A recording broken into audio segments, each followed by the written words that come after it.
नमस्कार साथियों, मैं कृष्णा। आप देख रहे हैं अपना YouTube चैनल किसा सर्जियस नॉलेज में। साथियों, आज झारखंड के इतिहास में हम लोग धातु काल देखेंगे, यानी झारखंड में धातु काल का प्रारंभ कैसे और किस स्तर रहा और इसका उपयोग कैसे रहा, इस संदर्भ में देखेंगे। इससे पहले हम के क्लास में हम लोग देखे थे प्रागैतिहासिक काल के अंतर्गत पूरा पाषाण काल, मध्य पाषाण काल, नव पाषाण काल। तो नव पाषाण काल के बाद ही साथियों धातु युग प्रारंभ होती है, जिससे ताम्र पाषाण काल कहा जाए। फिर आप देखेंगे कि ये तांबा काल, कांस्य काल और लोह काल, इस संदर्भ में चर्चा करेंगे। तो झारखंड के संदर्भ में जब हम इन चीजों की चर्चा कर रहे हैं तो इतिहासकारों ने माना है कि यह देखा बताया है भी कि ताम्रपाषाण काल झारखंड में जो है 4000 ईसा पूर्व से 3000 ईसा पूर्व माना जाता है और भारत में 5000 ईसा पूर्व माना जाता है। तो इसकी हमें जानकारी कहाँ से मिलती है? तो डॉक्टर राम कुमार तिवारी की जो पुस्तक है झारखंड की रूपरेखा, उसमें इसका वर्णन किया गया है और इसमें बताया गया है कि तांबे के साथ साथ मानव ने पत्थरों का औजारों के रूप में प्रयोग करना साथ साथ प्रयोग किया और इसी कारण इसे क्या कहा जाता है? ताम्रपाषाणी काल कहा जाता है। यह कैल्कोलिथिक एज, ये एग्जाम में पूछा हुआ है कैल्कोलिथिक एज के संदर्भ में। और एक ही चीज ध्यान साथी कि ताम्रपाषाणी संस्कृति का सबसे महत्वपूर्ण अगर कोई केंद्र रहा है वो तो सिंहभूम रहा है। और खासकर आप देखेंगे ताम्रपाषाणी काल के अंतर्गत आप हड़प्पा पूर्व काल, हड़प्पा काल और हड़प्पा के बाद के काल, इन तीनों कालों का संबंध इस ताम्रपाषाणिक संस्कृति से कहीं ना कहीं अवश्य रहा है। फिर हम लोग देखें साथियों कि ताम्र युग, तांबा युग। तो तांबा युग में झारखंड में इसका उपयोग 4000 ईसा पूर्व माना जाता है। तो इसका भी उल्लेख आप राम कुमार तिवारी की बुक जब झारखंड की रूपरेखा पढ़ेंगे तो उसमें आपको मिलेगा। और साथ ही इसमें यह बतलाया गया है कि यहाँ की जो असुर, बिरजिया, बिरहोर जनजातियां थी, ये तांबे के खानों से अश्क निकालकर गलाने के साथ ही उससे उपकरण भी बनाने की कला में वे बहुत ही निपुण या माहिर थे। और साथियों देखेंगे कि 1915 ईस्वी में दरगामा में तांबे के 5 सेल्ट प्राप्त हुए हैं। फिर देखेंगे कि हजारीबाग के बहारगंडा नामक स्थान में 49 तांबे की खानों के अवशेष प्राप्त हुए हैं।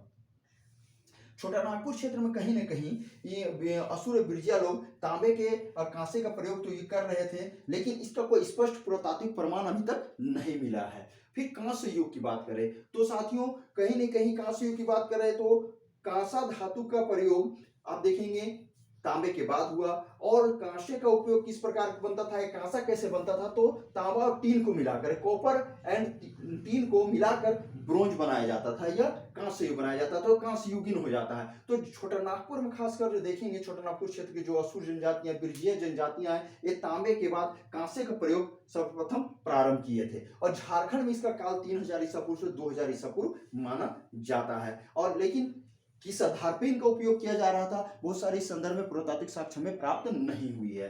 अब लोह युग की बात करें तो झारखंड में लोह युग का विकास अगर हम देखें तो 2000 ईसा पूर्व से 1000 ईसा पूर्व माना जाता है। और साथियों झारखंड में इसे लोहे से निर्मित जितने औजारे हैं, इनका निर्माण असुर और बिरजिया जनजाति करते थे। ऐसे भी लोहा बनाने के जो सर्वप्रथम काम जो हम लोग देख रहे थे असुर जनजातियों द्वारा ही और बिरजिया जनजाति द्वारा ही किया जा रहा था। फिर एक चीज साथियों देखिए कि 1500 ईसा पूर्व से 1000 ईसा पूर्व हम लोग जो देख रहे हैं वह ऋग्वैदिक काल था। अब इस तरह ऋग्वैदिक काल था तो 1400 ईसा पूर्व में आप देखेंगे एशिया माइनर लोहे का प्रयोग का सर्वप्रथम प्रमाण मिलता है।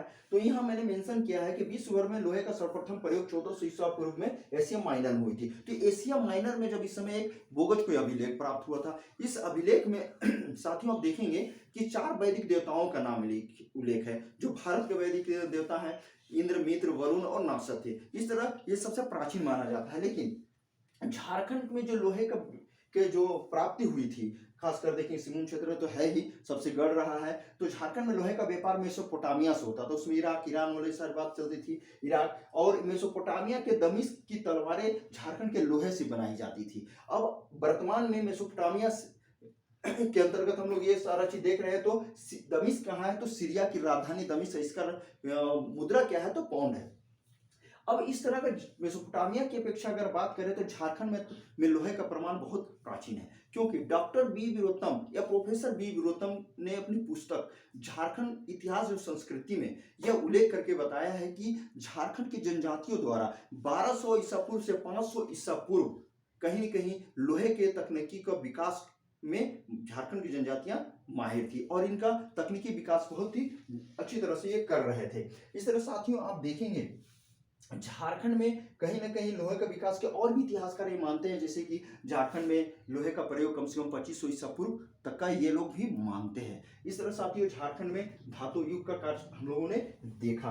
और छोटा नागपुर में खास कर देखेंगे कि मेसोपोटामिया तक लोहे पहुंचाने की जो बात हो रही है और वहां जो तलवार बनाने को बात हो रही है, और उस समय लोहा जो उत्कृष्ट होती थी वहां बनाई जाती थी, क्योंकि झारखंड के जो लोहे होते थे बहुत उत्कृष्ट उत्तम कोटि के होते थे, और इसका निर्यात एक तरह से हम लोग क्या किसको करते थे, मेसोपोटामिया को। इस तरह वैश्विक व्यापार की जानकारी झारखंड से मिलती है।